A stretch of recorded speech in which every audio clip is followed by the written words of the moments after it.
Hi, Kenny. Hood Rubino, Devil's Digest. I know with such a stout running back room, you don't have to put too much pressure on Sam Leavitt probably in any given game.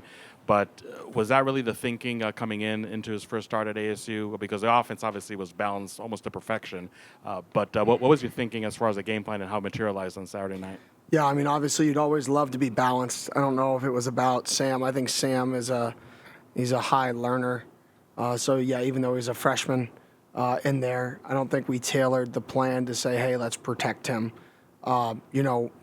We threw the first time we had an open field. I mean, we had the ball in the plus 38, which you can't really take too many types of shots. But the first time we had an opportunity to throw it deep with him in the second possession, we chucked it deep, and he threw a great ball. So we're not playing scared with him, moral of the story. Like, we're going to be aggressive with him.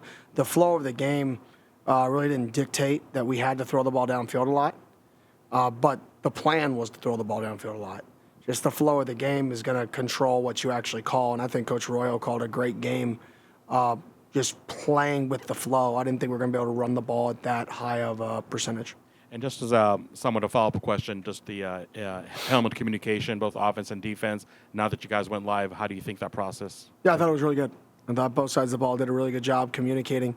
I harped that don't talk too much. There's a balance. The kids still have to play football. They can't be hearing you talk when the ball snaps, so give them vital pieces of information. If there's something important, say it in a concise manner. And I think one thing that helps us there is the people who get talked by their specific position coach. It's not a coordinator who coaches DBs talking to a linebacker, a linebacker who's a DC talking to a DB. The verbiage is extremely streamlined, and that was something I wanted to make sure we did, is make sure the person whose headset's on is talking to their actual position coach on both sides of the ball. That way there's no lapse in communication. I thought it was smooth. Chris Cartman, Sun Nova Source. Kenny, rewatching the game, what did you take from it that built upon your initial impressions, or maybe were different? Yeah, I thought you could see the guys play hard. The guys play with a passion. I mean, we can see that. A lot of little things. I know it's so coach talk, like, oh, you lose, what are you going to do? You're going to motivate your guys, tell them how much better they can be and all that. We played a really, really good game. Like, we played one of the better first games I've been a part of personally, right? But even through all that, we misaligned. We have a punt PBR that we're trying to do something specifically, and our guy aligns a half yard too wide, which allows their guy to release faster, and it ruins our entire punt return. Our shield's turning too much in the punt return game, and if I'm Mississippi State, I'm gonna try to block it. Like, they watch the same film I watch. Like, I would try to block it too, right? Because the little things are wrong. On offense, sometimes our splits are wrong. We missed a few MDM blocks. Like, there's so many things to get better at. That the challenge of the guys was, like, in the meeting, it was, okay, I'll give you guys your flowers, and then, like, I'll tell you the mistakes that I made. And then let's go fix the mistakes that we made as a team, and let's move on. And we beat a team we should win. Like, we have some talent on our team, and we beat a team that we should have beaten. And don't get caught up in it. Like, let's move on. Hey, Kenny back here. How much does a win like that, though, from the 30,000 view, help confirm what you guys have been preaching and talking about for the last year and a half in this program? Yeah, our guys have given such great effort. I know I keep harping on that, but such great effort in practice. Like, they're really trying to do what we ask, which is hard for a team, a lot of new guys, to really, like, buy in. But the buy-in from the leadership council has really transferred over to our football team. And to see the success, it's easier to buy in more when you see success. It's really hard to buy in when you don't have that success.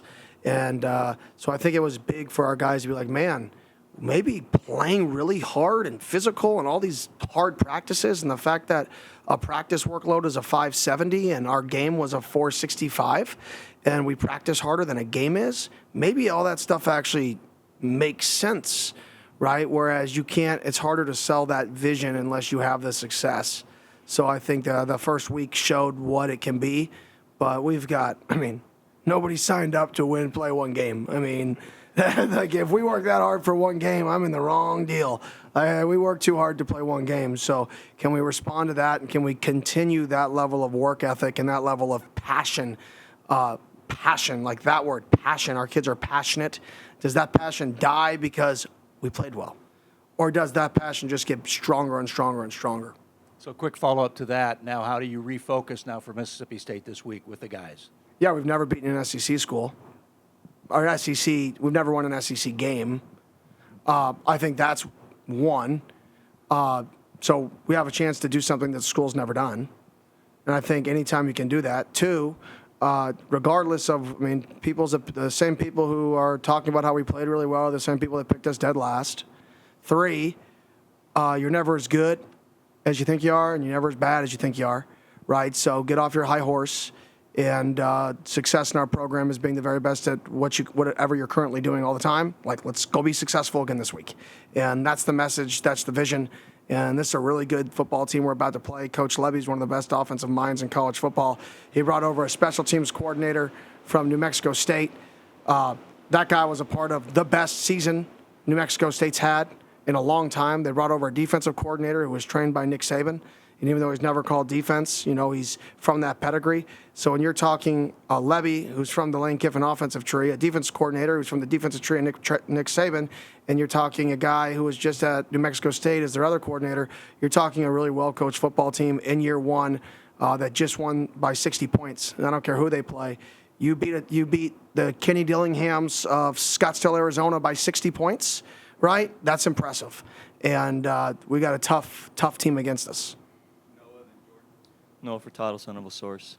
Cameron Scottaboo spoke Saturday about how the effort seemed to be sort of a culmination of how much the team has improved, especially since last season. It seems there's a confidence there. Do you sense that, especially among the guys who are back that experienced last season, that there's really some forward momentum? Yeah, I think there's the standard is the minimum standard for what it looks like is higher. And I think our best players, whether people like it or not, you see Cam on the first kickoff, sprinting down the field full speed, pancakes somebody, runs them over, right? Right next to him, okay? We're running down the field, somebody else pancakes somebody, runs them over. Their guy pushes our guy back on the first play, and we walk away. And it's right then and there that hey, we have them. You have them, right? 2 plays later, McLean's in the same spot Scott was, runs down the field, they get a personal foul. It's not an accident that happens. It's not an accident. It's when you play the game violently, when you play the game with aggression, when you play the game hard consistently, some people can only respond outside of the framework of the game. And that's when you have somebody. And I think from the first kickoff, when Scott made that impression that we're going to play our best players and they're going to set a mindset that this is the next 60 minutes, I think it just puts a little bit of whoa. And we want to continue to do that.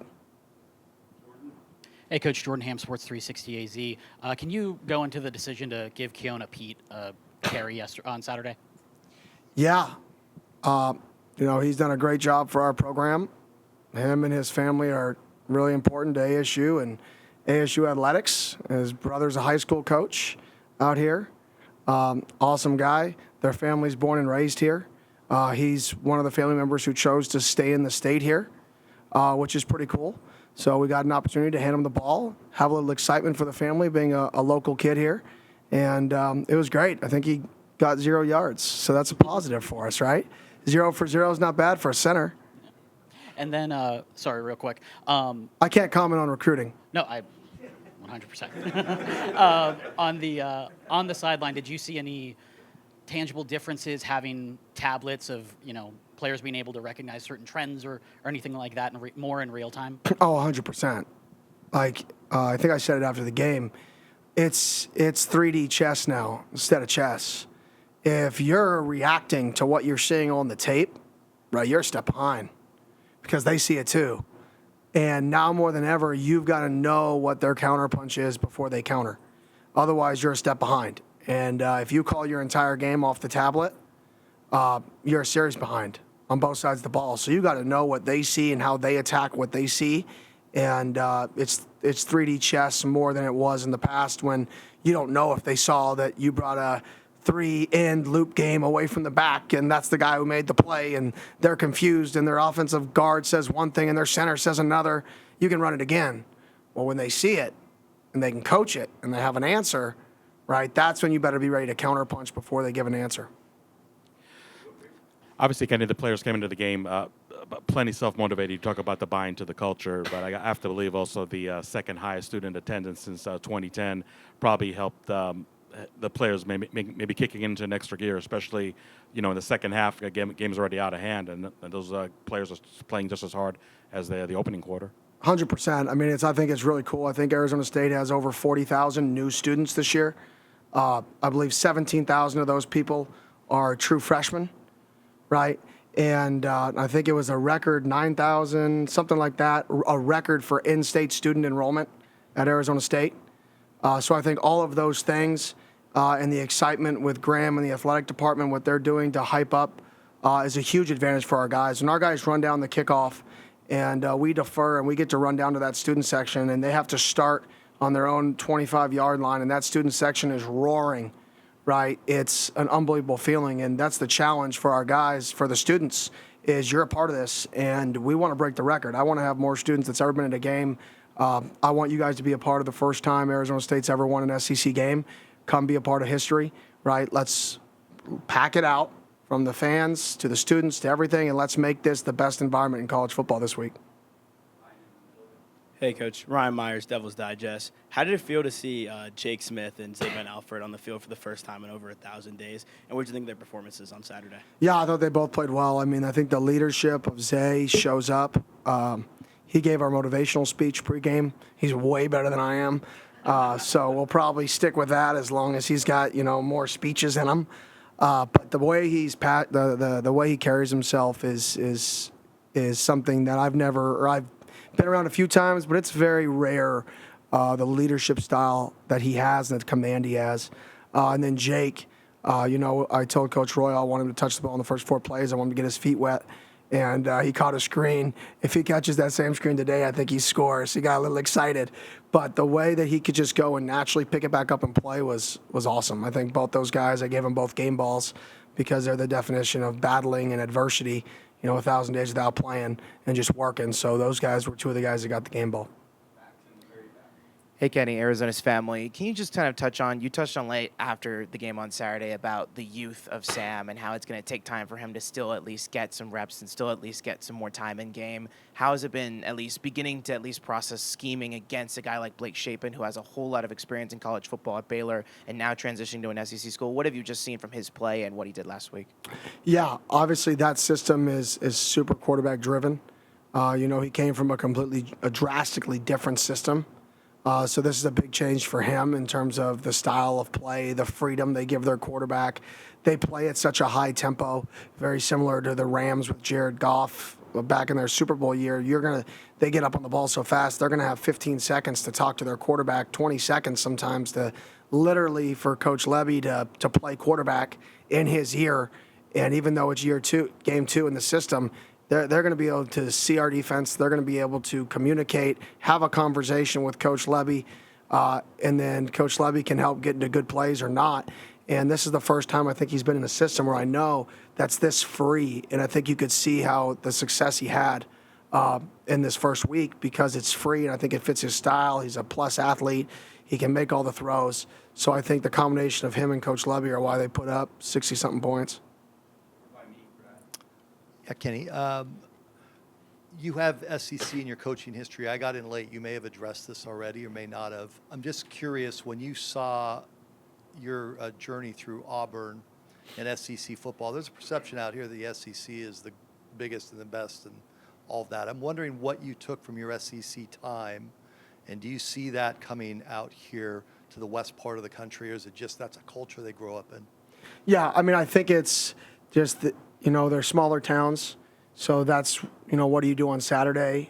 There's not many distractions other than college football. And I think that culture is why the kids play so passionately down there. There's a lot of passion in their play because that's what everybody talks about, Nobody's talking about the Diamondbacks. Nobody's talking about the Suns. Nobody's talking about the Cardinals. It's Mississippi State Bulldog football. Like, it's go time. You are the celebrity. You are everything. You go to a restaurant, they know your name. So I think that's the difference. It's just there's more pressure because of that in the South on kids, and not in a bad way. And then there's a lot of people who are very passionate about their football because it's what you do in the South that time of year. I think that's what we're trying to build here. I think Tempe, Arizona had that. I think there was a time where this was what you did. You came to ASU football games on Saturday. That's what you did. Like, that Saturday is ASU football. And I think with the student section, we're going to break the record this week. Like, we're going to do it. If I have to, like, enroll 12 other people to break it, they're going to break it. I think that's the culture that we want to bring back here. Is it's so fun to be at an ASU football game, the excitement that our players feed off of it and that they know it matters. So I would say that's what we're striving for here. What did you take from your time there? I just took that. I took the everybody's so in. It's not like people just show up on Saturday and are excited. It's like everybody's in all the time, 24/7. Like, it is all about sport. It's all about football. It's all about during that season. It's all about basketball. It's the athletes there, the school there is the community. And when you think of Tempe, I think of Arizona State. That is that, right? And I think we can create that here even though we're in a big city because this wasn't always this big of a city not too long ago. So that's what I took from it is just the passion that people have about their teams. Like, it matters. It ruins their Saturday. Absolutely ruins their Saturday. And I think that's the pressure that I want to eventually have here is I want to build a team that people expect to win, right? And they expect that. And that's going to take some time. But that's the expectation I want to have here is a standard where people aren't okay if you don't win football games. Hi, Coach. Daniel Rios, State Press. So you guys have added a lot of new faces on the defense, all three levels of it. Now, after seeing the game and watching the film, the past couple of days, anything that's really surprised you and, how they've kind of gelled together this offseason? No. I mean, it was kind of what I anticipated from that perspective. They communicated well. The people who communicated well. The guys who have good game film from their prior schools played better in games. Not really. We didn't face any adversity, and that's really what I'm hoping we get. I mean, we need somebody to beat us and catch a home run post. We need somebody to run over our linebacker and somebody miss a tackle. We need somebody to blow a coverage, and I want to see how our guys respond to that. Until we have adversity that somebody beats us and a mistake by us and see our guys respond, I truly won't know where we are. I know we're talented. I know we have the ability, but the ability to respond is still a big question mark in my mind. And the ability to trust in big moments is still a question mark in my mind that we haven't had answered yet. So those are the two things that I'm still waiting to see. Hopefully they never happen, but let's be real. They're going to happen, right? I just hope it's one play, not 12, that it affects. Hey, Kenny, Jake Seymour, Thunderable Source. After you watched the film now, digest it a little bit, in Leavitt's first career start, how do you feel like he did, and maybe what were some things that stood out on the film? Yeah, played well, played poised. One sack, I'd like to have him not take the end of the first half sack, understanding that, we're trying to win the middle eight there, and we don't need to take sacks, just throw it away, throw it at the feet of somebody, we'll run the ball, kick a field goal, go in half, right? Let's not make this field goal any longer. Other than that, he extended plays well. He knew when to use his legs. He had good pocket awareness. He got smoked and got up a couple times. I mean, on a naked bootleg, they just took him out. And, he got up, smiled. I mean, his brother was a safety in the NFL for a while, so he has a little bit of that in him. I think he kind of likes it. I told him, I don't want you to get hit, but he kind of likes it a little bit. But I think that toughness is part of the reason why he's here today. In the very back. Yes, Coach. What are your thoughts on former Sun Devil Ricky Pearsall? Pearsall, yeah. Yeah, so, sad. That's the thought. I reached out to him. He hasn't gotten back to me yet. He probably doesn't have my number saved. But I recruited him to Oregon when I was there. Unbelievable kid, unbelievable family. Obviously from here. Local kid, awesome to see local kids succeed and the success that he's had in his career here and at Florida. And now he's in the National Football League, and for that to happen is sad. But, it's just a lesson to everybody that don't take things for granted. And, he'll be back. He's a tough kid. He didn't get to where he was being under-recruited and being under-recruited into being a first-round draft pick by quitting. So I don't know him that well, but I know kids that are wired that way usually respond at a high level, and that's what I expect from him, even though I really don't know him. With Mississippi State's defensive coordinator being a first-time play caller, what are your thoughts there, and what did you see from the team? Yeah, so obviously all year we prepared for odd weak side overhang / 4-down in the offseason because that's the Nick Saban simulated pressures is really popular in that tree, right? So we were prepared for that. We heard some D linemen went out, so we're like, okay, that fits the odd weak overhang world. They got a lot of linebackers, so this makes sense. And then they come out in their odd 5 techniques, 3 high safety, which is the only thing that coaching tree hasn't been in, which is like, okay, well, we've checked every box but the one thing that they don't or haven't done in over 10 years, and now they show up and do it. To me, I'm not going to get carried away in the one game of film.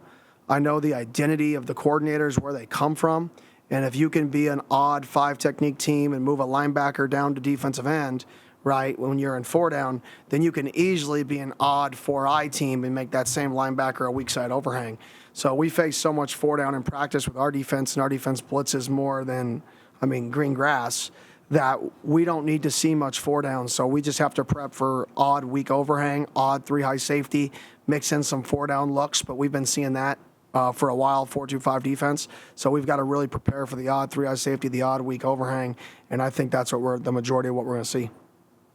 Hey, Coach. Aiden O'Neill, Walter Cronkite Sports Network. You talked about throughout fall camp the depth of the running back room, but I wanted to talk about Jason Brown Jr. in particular in the fourth quarter, providing a spark plug in a game that was kind of monotonous at points. Yeah, I hope it wasn't monotonous for our players, maybe for the fans. I still lose my mind, right, because it doesn't turn off. Like the end of the game when, they drive down the field and score at the end. Well, yeah, none of our starters defense were in the huddle to start the drive. They were all there talking to each other, and then they get mad that they gave up a score. Yeah, well, y'all weren't in the huddle with them. Like they were with you the entire game, so they lost their energy. That's on you guys just as much as on them, right? But with Jason Brown's conversation, he ran hard, and I said it in one of the scrimmages. After a scrimmage, his balance is what impresses me. When you're a running back that plays with that pad level or that height and that weight, you have to play behind your pads, and you've got to have great balance in order to be good. And I think you saw both those things out of him, and it was a spark plug for our guys. It did get them excited if it did get monotonous. But if that's monotonous, I love monotony. Damon Allred, Arizona Sports. I know some coaches like to scheme more to the matchup than others. How do you balance what you want to do versus what Mississippi State is presenting? Yeah, you always got to find the best plan for both.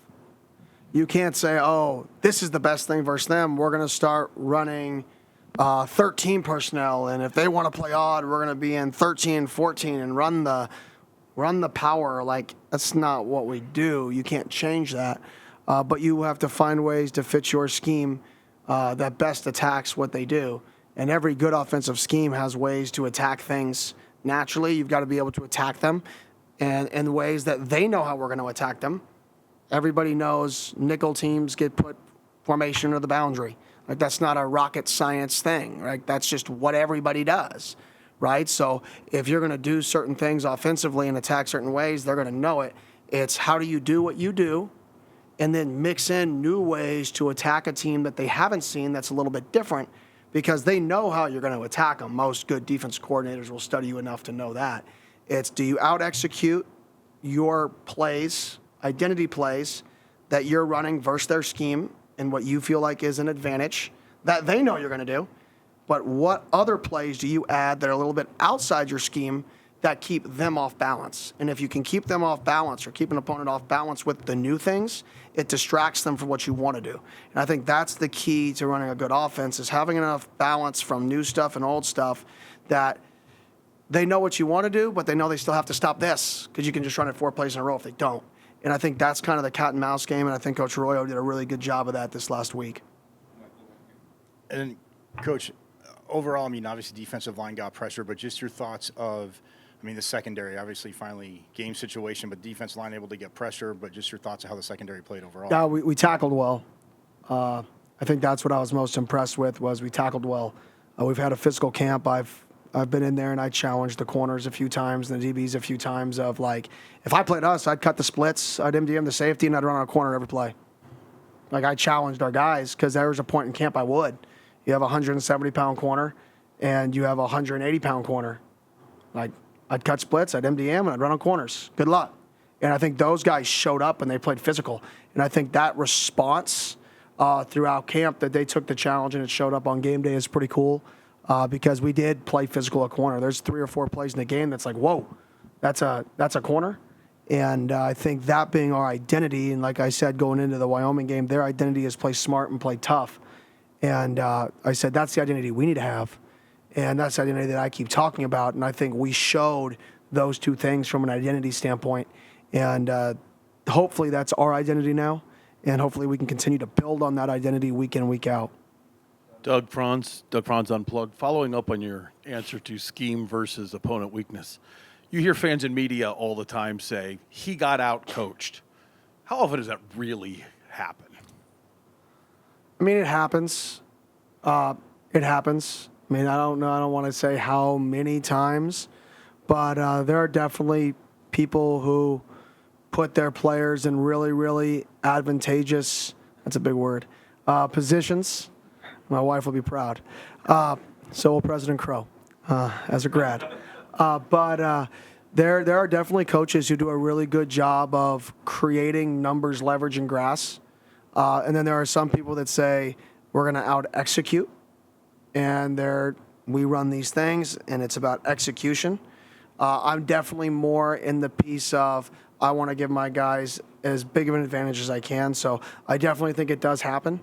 Does it happen as much as people say? Probably not. Players win games, and like I tell our guys, effort wins games. Like if you're smart and you just play really, really, really, really, really hard, and then you don't turn it over, you're going to win pretty much every game you're supposed to. I mean, it does. If you play that hard every single play, you're hard to beat. It doesn't matter what you call. Utah is one of the simplest defenses in college football, and they're the best almost every year. Why? Because they play so hard, and then they know how to complement certain things. They know their weakness, and they know how to fix it. But they just play really hard over and over again, and they play smart. And I think if we can continue to build that identity of, yeah, we're going to play aggressive, we're going to scheme you and have great schemes, but I don't want our identity to be we trick you. I want our identity to be we hit you, right? And that's 2 different thought processes. Hey, Coach. Adam Keenan, Inferno Intel. Bobby Hurley and his team, Willie Bloomquist, both at the game, you've talked about activating the Valley and really getting this city to rally around ASU athletics. What did it mean to see both of them there? Yeah, really cool. I don't know if Coach Hurley was there to watch us. He may have been, and I hope he enjoyed the game. But like I said, I can't comment on recruiting, but I don't know why he was there. But I don't know if he was there to watch us. And then Coach Bloomquist, I mean, he, as an alum, I mean, he shot me a text before the game. He's fired up. We're both trying to do the same thing. We're both trying to bring our programs back as alumni to be as successful as possible and make the state proud, make the school and the alumni proud.